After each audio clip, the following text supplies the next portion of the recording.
આપણે મૂળ વાત ઉપર આવી કે ભાગવત સપ્તાહ છે ને, ભાગવતનો અર્થ શું થાય? ભાગવત એટલે ભ એટલે ભગવાન, ગ એટલે જ્ઞાન, વ એટલે વૈરાગ ને ત એટલે તરવું, એને ભાગવત કહેવાય. ભાગવત બેહાર્યા પછી ભાગવતની વાત જો જીવનમાં ઉતરે નહીં તો કોઈ મતલબ નથી.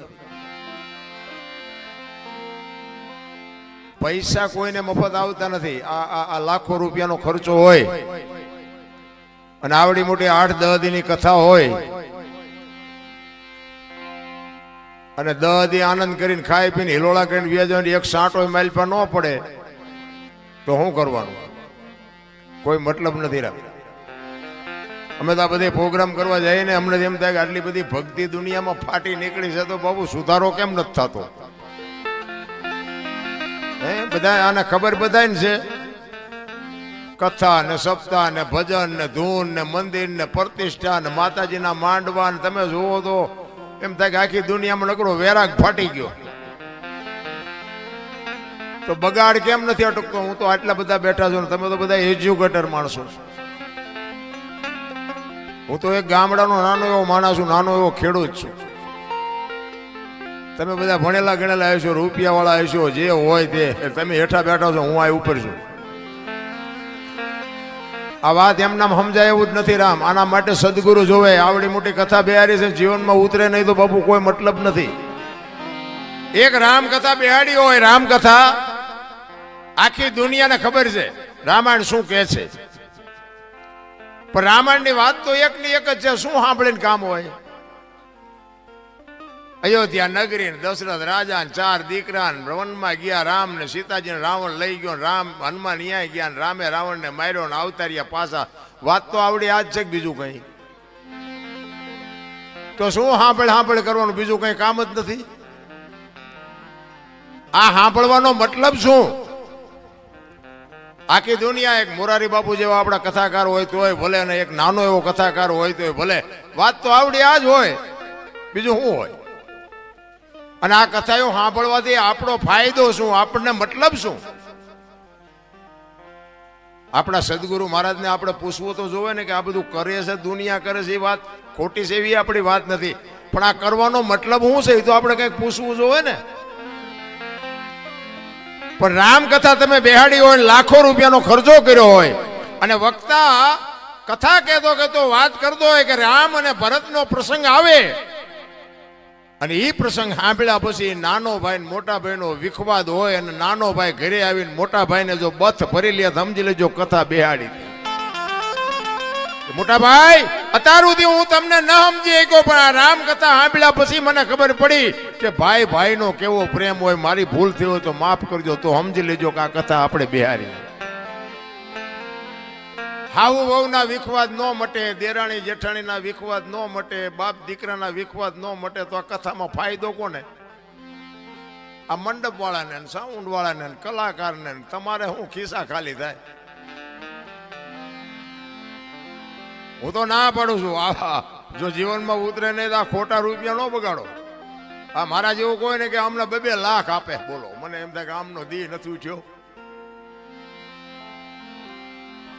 2 લાખ રૂપિયા એમનામ આવે? કોઈ નહીં મારા જેવું ચોખ્ખું નહીં કે નકર આવી રૂપિયાની આવક હોય ને કોઈ આવું ગાડું બોલે. બીજી વાર એમ કે આને ન બોલાવાય. પણ હું તો સત્ય કહું છું બાપુ. 10ની નોટ છોકરાને ન આપી શકતા હોય, અમને તમે 2-2 લાખ રૂપિયા આપો અને જીવનમાં તમને ન ઉતરે તો બાપુ દુનિયાનું કાંઈ વળે નહીં. કહેવાનો મારો અર્થ એ છે કે એક સપનું માણસનું સાકાર કરવા માટે આવડી મોટી જો ઝંખના હોય કે આપણે ભાગવત સપ્તાહ કરવી છે, ખરેખર ધન્યવાદને પાત્ર છો. એમાંય આટલી બધી સંખ્યામાં જ્યારે મને, જોકે આ ગામમાં મારે કોઈ પરિચય નથી, પણ રણમલપુર વાળા ત્રિશાલભાઈ મને રાત્રે ફોન કર્યો કાલે. એટલે આજ મારે કોઈ હિસાબે મેં કોઈ 5 લાખ આપે તો મેં કોઈ આજ જવું જ નથી ક્યાંય. મેં કારણ કે આજ તમને જે લાગતું હોય ખાચું ખોટું જે હોય માનો એ. બાકી આજ મારી 9મી રાત છે. 28 તારીખથી હળંગ છું, આમ 23 તારીખથી. છતાંય એક લાગણીના તાંતણે બંધાઈને ત્રિશાલભાઈ મારે એવો સંબંધ, એટલે મારા રવિભાઈ છે એની યારે મારે એવી મિત્રતાથી હું કાંઈ બોલી જ ન હોય.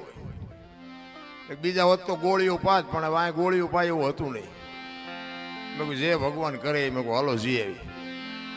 એટલા માટે એમાં આ બેનું છે ને, બેનુંને તો ખાસ કહું, કારણ કે જરૂર છે ને બેનુંને જોકે સુધરેલા જ છો, બગડા હું તમને શું સુધારું, પણ ફેશન બેશન માપે માપે કરજો. એ બધું જોવું છું ને એટલે મને દુઃખ થાય છે. એટલે તમે સારા કપડાં પહેરો કે વાપરો છો એનું દુઃખ નથી, પણ બાપુ તમને દુનિયા સારી દ્રષ્ટિથી જોતી નથી. મારા જેવું તમને ચોખ્ખું કોઈ નહીં કે. ફેશનની માપ રાખજો. રામાયણ છે ને, રામાયણ એક લક્ષ્મણ રેખા, તમને રામાયણનો દાખલો આપું. લક્ષ્મણ રેખા કે સીતાજી ઓળંગી ગયા અને રાવણ હરણ કરી ગયો. રામાયણ એવું કહે છે. તો તમે એવું માનો છો કે સીતાજીને શક્તિ નહોતી? રાવણની એવી તાકાત હતી કે સીતાજીને એ લઈ જઈ શકે?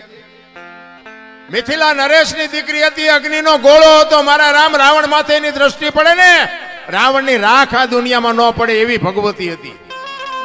પણ તમને અને મને કેળો બનાવ્યો જે લક્ષ્મણ રેખા ટપી જાય એનું આ દુનિયામાં હરણ જ થાય. બાપ હોય, દીકરો હોય, માં હોય, પત્ની હોય કે વહુ હોય, લક્ષ્મણ રેખા જે ટપે એનું હરણ થાય. રાવણ ગામો ગામ છે, મરી ગયા વેમમાં ન રહેતા. હું એટલા માટે કહું, તમને ભગવાને આપ્યું ખાઓ પીવો વાપરો મોજ કરો, એમાં મને કોઈ તકલીફ નથી. પણ ફેશનનું મહાપુરુષોએ કીધું છે કે એક સંપત્તિ ઉપર, એક સ્ત્રી ઉપર અને એક ભોજન ઉપર, આની માથેથી પડદો હટી જાય ને એટલે એની કિંમત ઉડી જાય. લખવું હોય તો લખી લેજો. ભોજન ઉઘાડવું પડ્યું ને એટલે તમને ખાવાનું ન ભાવે કે આ ખવાય નહીં. સંપત્તિ ઉઘાડી થઈ જાય ને એટલે તમને એમ થાય કે આ ખોટું હોય, સાચું આવી રીતે પડ્યું હોય. અને એક દીકરી ઉપર બાપુ જો મર્યાદિત કપડા ન હોય ને તો સમજી લેજો દુનિયા એની માથે દ્રષ્ટિ ખોટી જ કરવાની. મહાપુરુષોએ કીધું છે, શું કામ? જ્યાં ધર્મ ધ્રુજો અને પુરુષ નથી પૂગી ગયો ત્યાં દેશની આબરૂ બાપુ દીકરીઓ રાખી છે. તમે કહો તો હવાર સુધી દાખલા આપો. પુરુષ નથી પૂગી ગયો. દુનિયાની આબરૂ અને ધર્મને રાખવા માટે પુરુષ જ્યાં નથી પૂગી ગયો, દેશની આબરૂ દીકરીઓ રાખી છે. જેટલા સફળ પુરુષો છે એમાં એક એક માનો હાથ છે, એક એક ભગવતીનો હાથ છે. જાણે છે બધા, કરવું કોઈ નથી. હરિશ્ચંદ્ર રાજાને તારામતી નો હોત ને તો કોઈ ઓળખત નહીં. સગાળસાને ચંગાવતી નો હોત તો કોઈ ઓળખત નહીં. જલારામ બાપાને વીરબાઈ નો હોત તો કોઈ ઓળખત નહીં. અમરમાં નો હોત ને તો દેવીદાસ બાપુને કોઈ ઓળખત નહીં. આ પીપળીમાં સવારામ બાપાને જબુમાં નો હોત તો કોઈ ઓળખત નહીં. એક એક સફળ પુરુષની માએ બાપુ અમે આ મોટી મોટી કરતા હોય ને ઘરે અમારું બૈરું કપાતર હોય તો નો ગણાય કે આ દુનિયા નથી સુધારવા, તારી વહુ સુધારીને નો કે આ તમે અમને આમ હાથની હથેળી રાખો, હલો જમવાના, હલો ચા પીવાના, હલો ગાડલા ને ખાટલા ને બધું કરો. તમે એને કોઈ આવ્યા હોય મારા ઘર બાજુ અને હું એમ કહું હલો હલો, અરે ચા પાણી રોટલા સિવાય જવાય? અને હું આમ ડેલામાં લઈ જાઉં અને રહોડામાંથી હાણેશું લોટા મંડે ઉડવા, મારે ચિંપા જવું? અરે હારું માણા ન હોય તો જીવવાની મજા ન આવે. ભલા મને હગો હારો નો હાપડે, મિત્ર મળે જો લબાડ, પત્ની મળે જો કભાર જાતો હેળે જો ઉતાર. તેણે પખા મોળા હોય તો ગિરનારમાં વ્યૂ જવાય. જીવવાની મજા જ ન આવે. ભલા કોઈ મતલબ નથી રામ. હું તો એમ કહું, પતિની વાત જો પત્ની સમજી શકે ને પત્નીની વાત પતિ સમજે કે તો જ બાપુ વાય પેઢી હારી થવાની. બાકી તો જેટલાનું આપણે જોઈએ તો આપણને એમ થાય કે હારું આમનું હાલતું ચમ હશે. કોઈ મતલબ જ નથી રામ. તમે વિચાર કરો, હરિશ્ચંદ્ર રાજાએ તારામતીને વેચ્યા ને, એમના ગુરુ મહારાજનું દેણું. બાપુ સતયુગ હતો, જો તમે વિચાર કરજો. સતયુગમાં હરિશ્ચંદ્ર રાજાને બૈરું વેસવું પડ્યું. ઇતિહાસ બોલે છે, આપણે હતા નહીં તેથી. અને આ બધું છે ને બધા આપણે શાસ્ત્રોના સંતોના આધારથી આ બધું બોલી જો. બાપુ આમાં સાચું હોય રાખજો ને ખોટું હોય ડિલેટ મારી દેજો. કોઈ ફોન બોન ન કરતા. હા, તો અત્યારે મીડિયાનો માધ્યમનો સમય છે. વળી એમ કે હા ક્યાં બોલ્યા, આવું ક્યાં હતું જ નહીં. પાછા ઘણા એમ કે કેમ જાણે હરિશ્ચંદ્ર વખતે ઈવડા એ હોય. કેટલાય લોહી પીવે છે અમારું. હરિશ્ચંદ્ર રાજાને પોતાની પત્ની વેચવી પડી સતયુગમાં. આ કળિયુગ છે બાપુ, વેચવું પડે એવું છે કોઈને? હે ભગવાને કેટલું આપ્યું, વાહન મકાન રૂપિયા લોઢા હવામાં ઉડે વગર દોડે વાતું થાય હિલોળા કરે એવું મળ્યું છે. જો આમાં જીવતા ન આવડે તો આંટો થયો એવું નથી લાગતું. શું ઘટે ભલામણ? આપણા ગઢે બે ટાઈમ સારો રોટલો નથી મળ્યો, ભલામણ સારું લુગડું નથી પહેર્યું. છતાંય જો માણા તમે જુઓ તો કોઈ સંતોષ જ નથી. બોલો અમારી પાસે કઈ નથી, અમારી પાસે કઈ મરો કઈ ન હોય તો શું જોવે છે તમારે? અરે શેઠો જ નથી ભલામણા. થીગડા ઉપર થીગડા દઈ દઈને આપણા ગઈઠા મરી ગયા. આપણે એક આંગળી જાય એટલું વાંકું હોય ને તોય આપણી માં એમ કે લાય બેટા લાય બેટા આંકા લઈ દઉં. અને અત્યારે ફાટલા પહેરવાનું ચાલુ થયું. ઓલા જીન્સમાં માથા વ્યા જાય એવા ફાંકા હોય તો એ પહેરે હારા.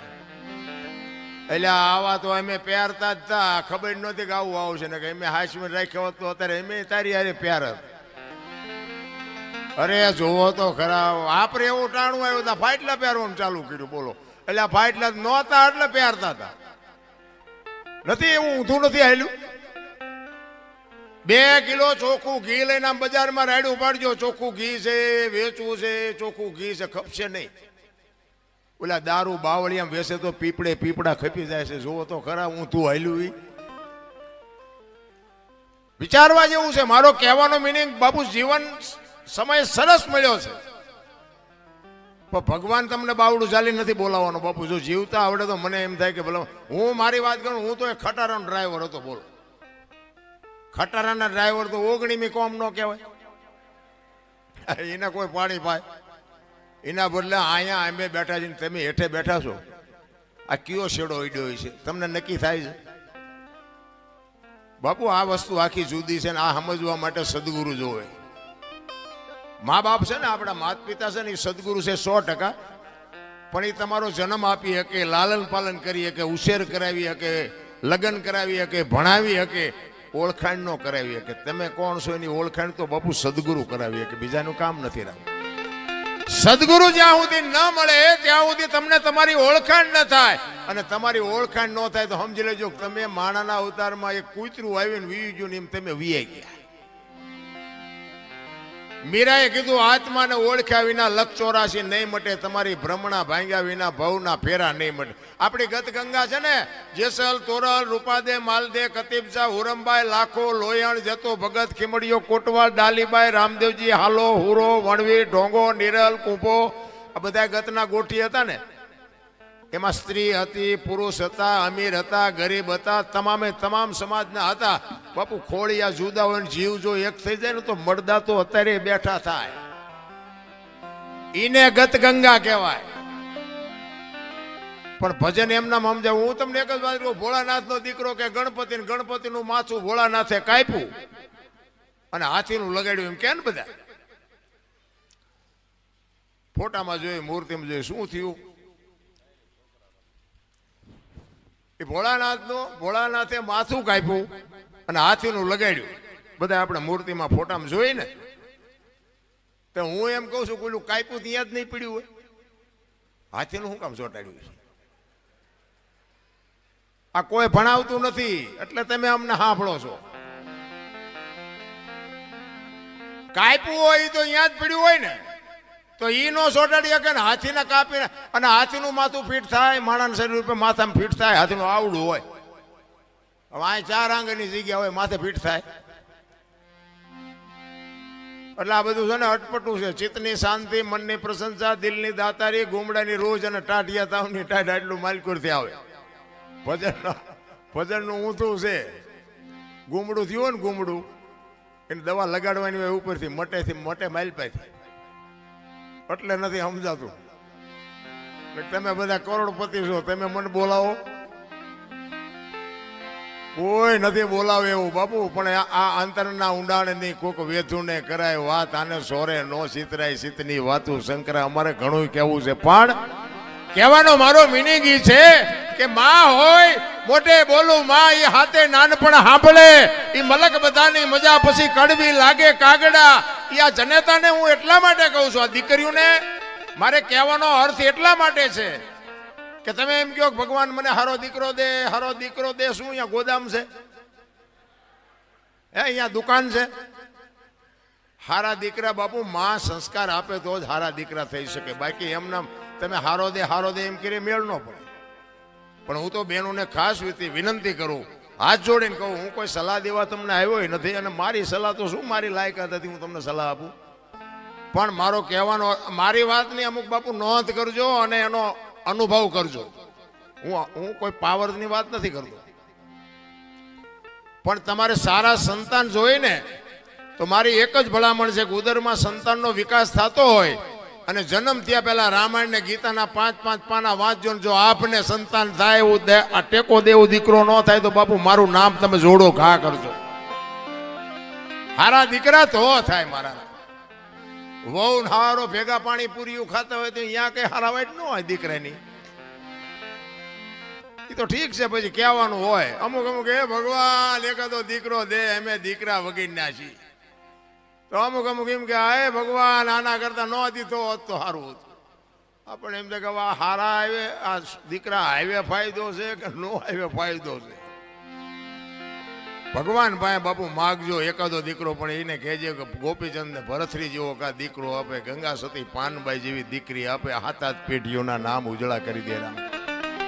એટલા જ માટે કહું છું બાપુ, દીકરીઓનું સમર્પણ છે બાપુ, એનો ત્યાગ છે. માનું બાપુ છે ને પદ ટોચે છે. 9 મહિના માં બાપુ ઉદરમાં સંતાનને રાખે, એનો જન્મ આપે, એનું લાલન પાલન કરે, બેહતા બોલતા ખાતા પીતા બધું માં શીખવે, અને વાય નામ બાપાનું લાગે. બોલો, માનો ભોગ છે એટલો બાપનો નથી. આખી દુનિયાને ખબર, એમાં હું આવી જાઉં ને મારે લાગુ તો પડે જ ને કે મને તો એમ થાય કે માએ જે સમર્પણ કર્યું છે એ બાપે નથી કરેલું, તો આની વાય માનું જ હોવું જોઈએ, બાપનું ન હોવું જોઈએ. પણ માએ ત્યાગ કરી દીધો કે આની વાય એના બાપાનું રાખો. કોકે પૂછ્યું કે પણ તારો આટલો ભોગ અને બાપનું નામ શું કામ? કે આ કદાચ કપાતર પાકે અને કોથળીઓ તોડીને ધૂળીમાં માથું ગાલીને પીડ્યો હોય, કોક એમ કે કોનો છે, ફલાણી માનો છે, એમ કે છે મારા ખોળી આમ જીવ નહીં રે, 9 મહિના ઉદરમાં રાખ્યો, મારું કાળજું ફાટી જાય, એની વાય એના બાપાનું રાખો. આને સમર્પણ કહેવાય. અને હારા દીકરા છે ને એ માન ખબર છે કે આની વાય મારું જ રખાય. હારા દીકરાની વાય જનેતાનું છે. હનુમાનજી કોનો, અંજનીનો, કર્ણ કોનો, કુંતીનો, ભીષ્મ કોનો, ગંગાનો, શિવાજી કોનો, જીજાબાઈનો, ગાંધીજી કોનો, પુતળીબાઈનો. હારા હારા માના બગડેલા અમારા માં છે ને ઉપર બેઠી, બધે ધજા મહારાસુર પાવાગઢ ચોટીલા બધે જ્યાં જાવ ત્યાં માં ઉપર બેઠી. શું કામ? મારા સંતાનની નજર રહે એટલા માટે. બાપા બધા ભોંયરામ છે, ત્રંબકેશ્વર ને રફાળેશ્વર ને ભોંયરેશ્વર ને રિયા સલમુદા બે.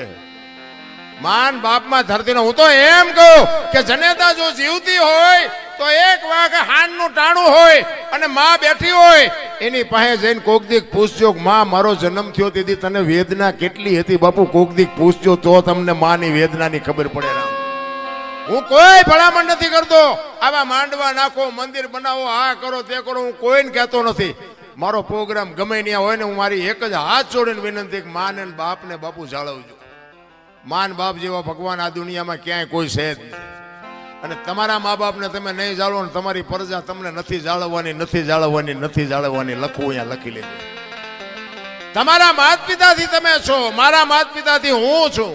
માત પિતા તમે ચૂકી ગયા સેવામાં, એટલે સમજી લેજો કે તમે કરોડ રૂપિયાના આસામી હોય તો બેકાર ધૂળ કહેવાય. કારણ કે મને ને તમને આપણા જન્મ વખતની ખબર નથી કે માએ શું વેઠ્યું છે. એ વેદનાની જો આપણને ખબર હોય ને તો આ માવડીઓ રોટલા વગરની આટા નો મારતી હોય. લાખો રૂપિયા કરોડો રૂપિયાના દાન આપે ને ઘરે માન બાપ જો રોટલા વગરના વરાળું કાઢતા હોય, જિંદગીમાં એનો ગાડી હાલે. રામ 40 લાખની ગાડી લઈને નીકળે, વાયલી સીટમાં જોવો કૂતરો બેઠો હોય.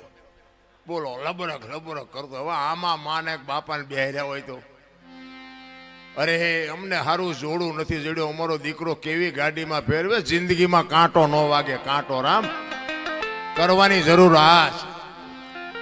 આ તો કે તમને ન ખબર પડે, તમને એમ જ કરે. બોલો, એટલે નહોતી ખબર એટલે 100 વીઘા રાખી હતી, તું 10 વીઘાના ઉલાળિયા મીડો કરવા. અમને ખબર છે પણ જાવું ક્યાં?